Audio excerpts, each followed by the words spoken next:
Yo, what up guys, I'm Sammy and welcome back to the Soul Drop, and in this video we're going to be talking about the best tractions that you can get right now on any hoop shoe that's still available, right? So of course, traction for me, in my personal opinion, is the most important aspect of a hoop shoe. It's because I'm smaller and I'm pretty quick, so I need to rely on my speed and just doing like quick stops and being as fast as I can on the court is something that's more important to me. Obviously, if you're a post player or something like that, or just a spot up shooter, it's not as important. But for me, it's something that I need in my hoop shoes. I need to feel quick. I don't want to be sliding around all over the place, And I'm sure a lot of you guys feel like traction is super duper important. If it's not the most important, it's probably still like second or third as far as like performance aspects of a hoop shoe, because you don't want to be sliding around all over the place. You know what I mean? And I feel like, good traction should just be like a prerequisite. If you're just making a basketball shoe, I feel like all hoop shoes should have good traction. But that's not the case, actually, surprisingly and sadly. But if you guys do want to cop any of these shoes, I'll try to leave a free link in the description box. And if you do choose to get any of these shoes, it does help me out if you buy it from the links in the description box, or like the products underneath this video or right over here. And as always, thank you guys so much for all the support. But yeah, I got two tiers. You know what I mean? So there's two aspects of traction which are very, very important, right? So how good is the stop, especially on a clean court? Like, does it stop instantaneously? Does it slide around all over the place?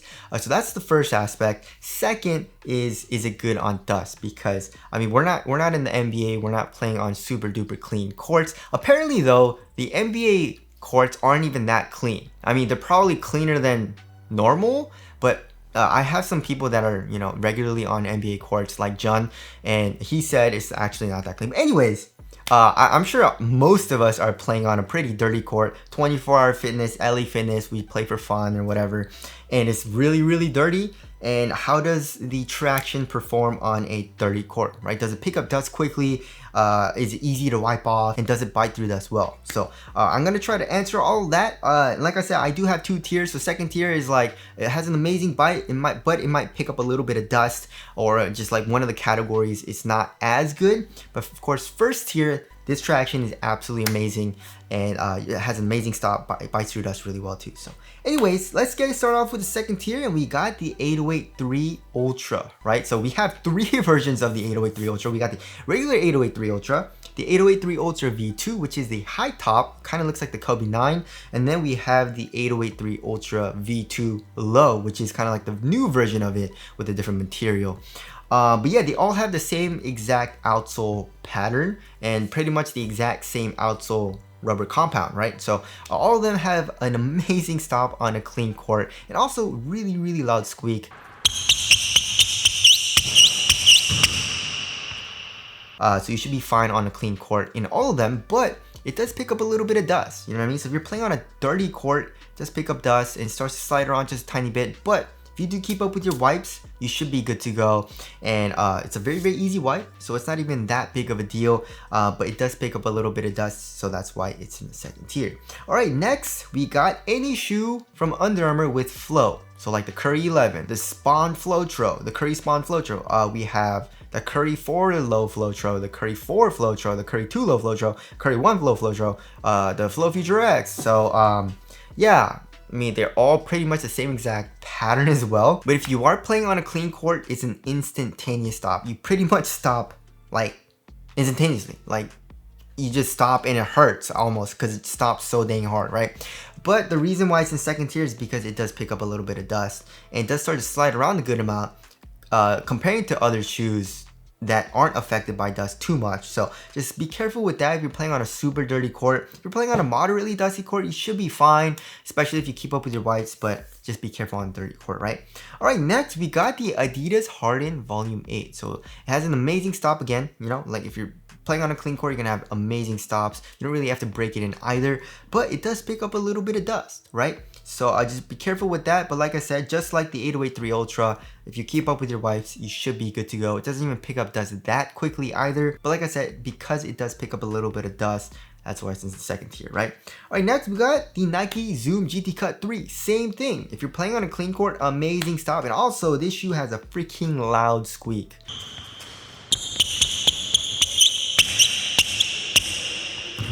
Of course, that has nothing to do with performance, but I like to have a nice squeak. Yeah, it has a nice loud high-pitched squeak, but it does pick up a little bit of dust. But like the 808 Ultra and the Harden Volume 8, it's just a very easy and slight wipe and should be good to go.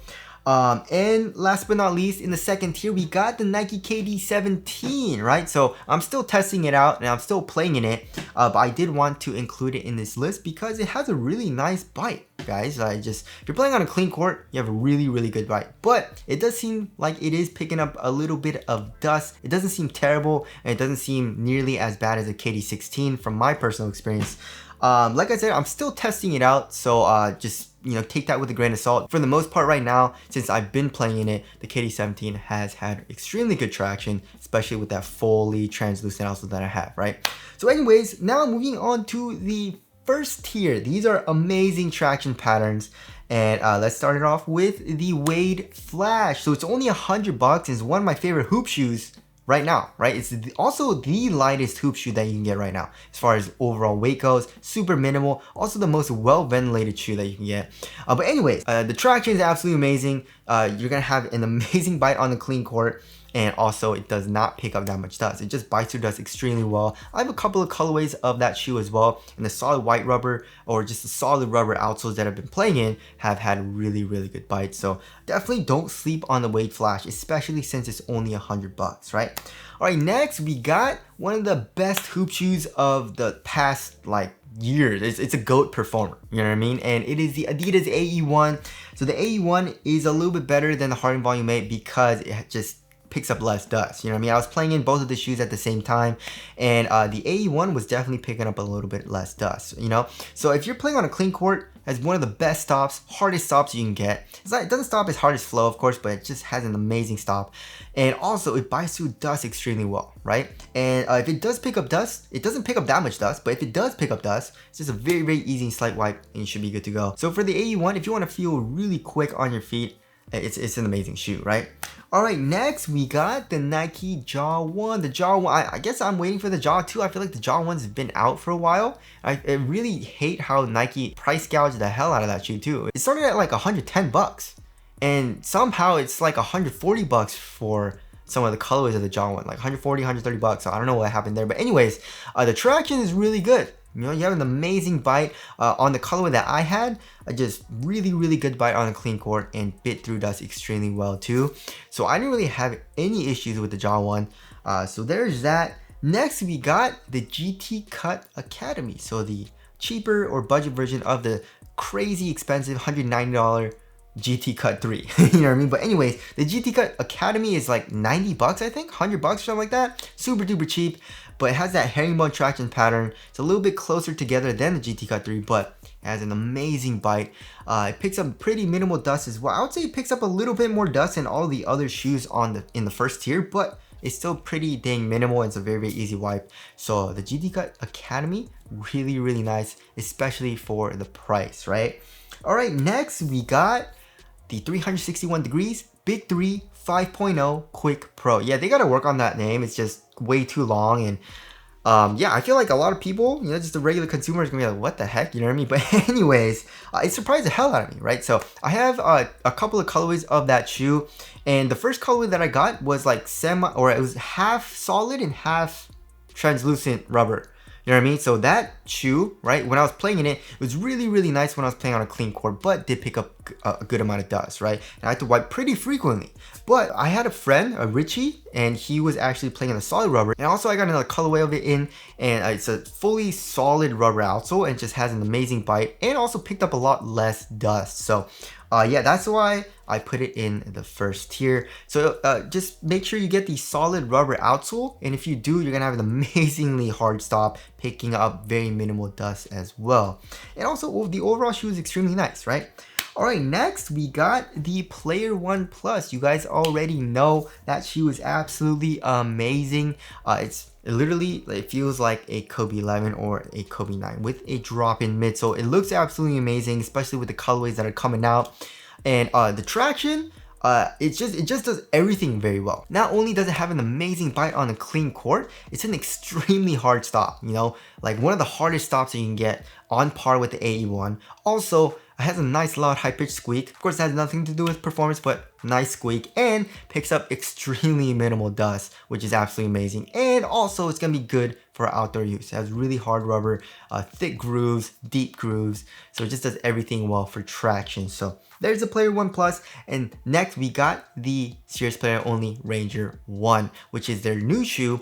And I've been playing it. I really like it because of the amazing traction. It does feel bulky and heavy, because it is, but it feels really responsive. You know what I mean? The traction is really good. The midsole with the explosive drop in midsole is bouncy. So yeah, the traction, you have amazing stops. It has a nice loud high-pitched squeak. It bites through dust extremely well. If it picks up dust, it's a very easy slight wipe.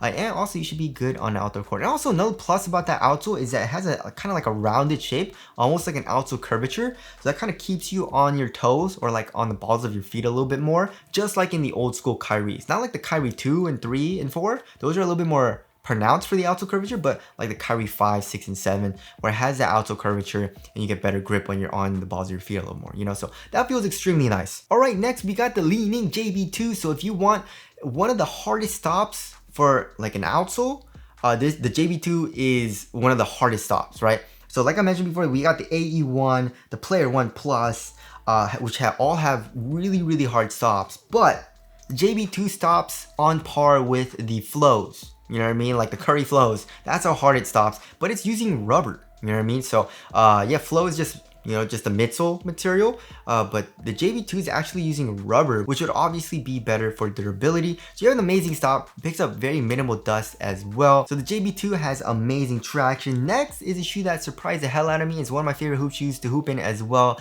which is the New Balance Kawhi 4. Now, I didn't see that coming. I don't think any of you guys saw that coming either, but I love that shoe, and the traction is definitely a huge reason why I love that shoe, and also the cushion. But anyways, the traction, you have an amazing stop, nice loud high-pitched squeak.